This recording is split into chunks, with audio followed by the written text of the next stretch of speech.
Welcome to our channel! In today's video ay magluluto tayo ng sinanglay o ginataang tilapia sa kamatis. New to our channel, please like, share, and subscribe, and don't forget to hit the notification bell below to notify you on our next video.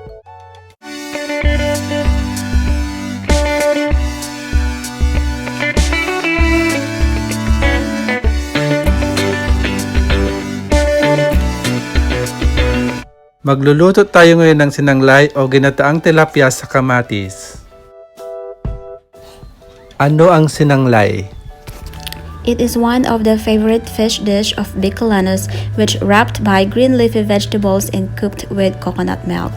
Sa pagluto ng sinanglay, you need to put an extra effort in preparing the ingredients because it takes time. But it's worth it. Let's start! Clean and cut tilapia.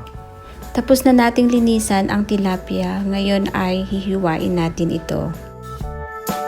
Just be careful in cutting, do it slowly.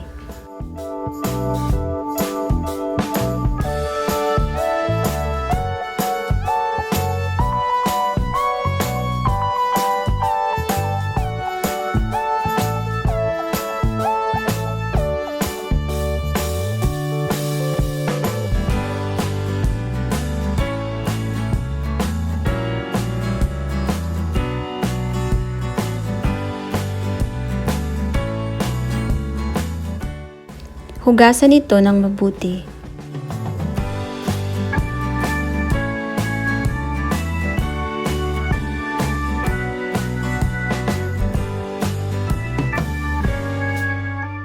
Lagyan ng asin ang tilapia.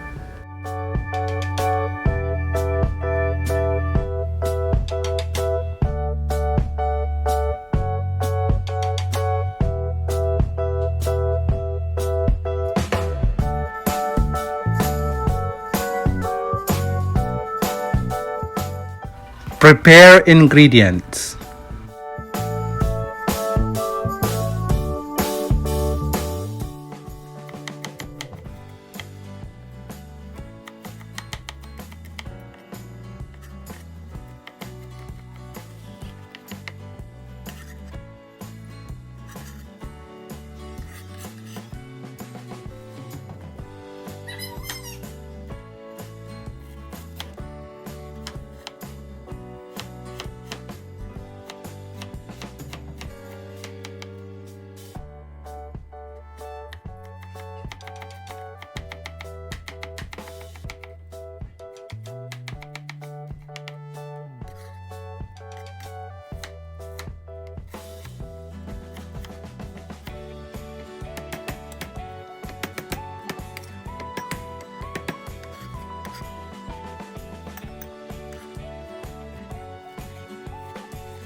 We're done preparing the ingredients. Let's move to the next step.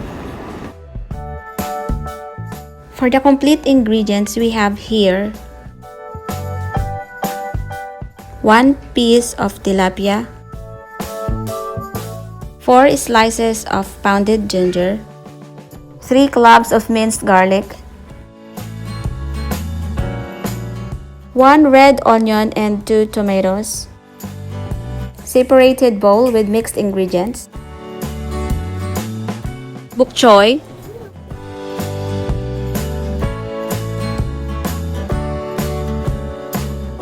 salt and ground black pepper, coconut milk, and brown sugar. Prepare the filling. To prepare the filling, maglalagay tayo ng asin, ground black pepper,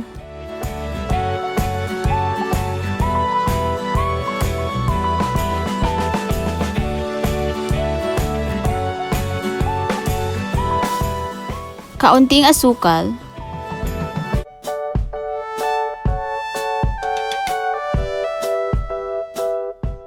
at gata o coconut milk.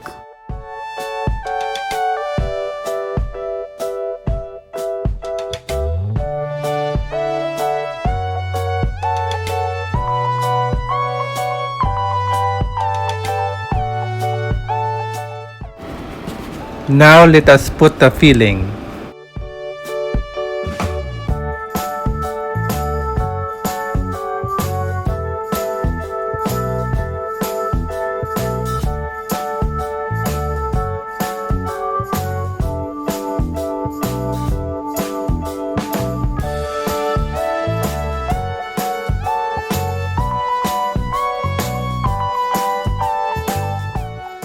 Let's start cooking.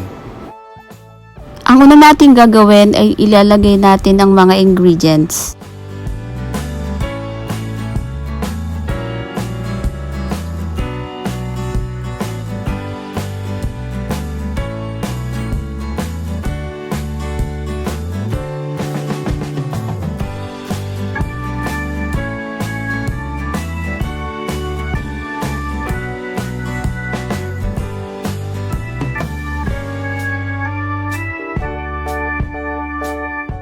Ilalagay naman natin ngayon ang bok choy. Originally, you should wrap tilapia by pechay. Pero maliit ang dahon ng bok choy. So, we do this as an alternative.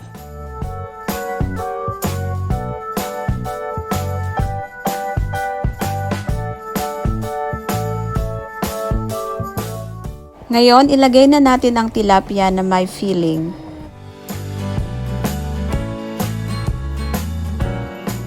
Idagdag natin ang natirang filling kanina. Then, let us cover tilapia with bok choy.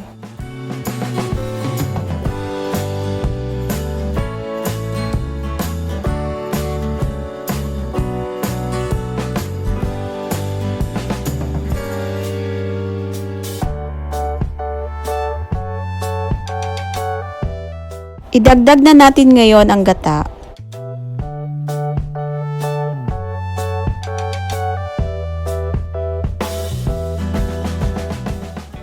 Takpan at ilagay sa mababa hanggang sa katamtamang init ng apoy. Cook for about 20 to 25 minutes.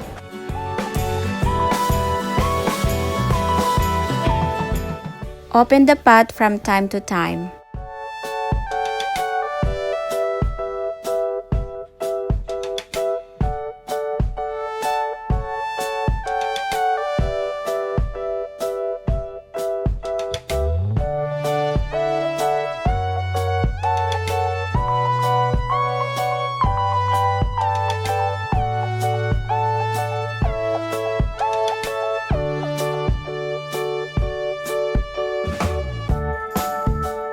Nagawa namin ito para maihalo ang gata.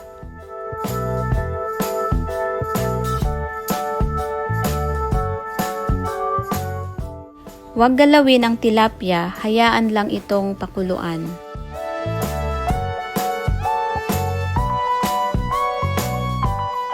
Kapag nag-iba na ang kulay ng gata, ang ibig sabihin nito ay malapit na itong maluto.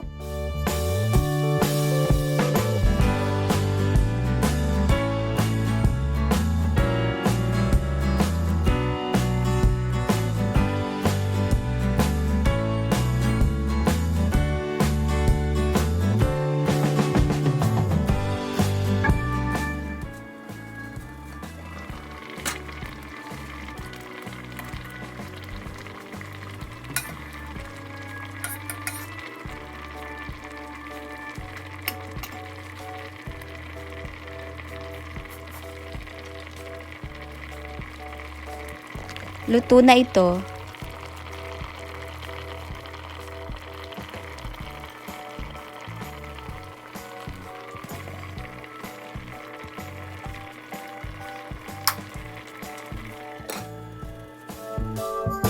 We're done!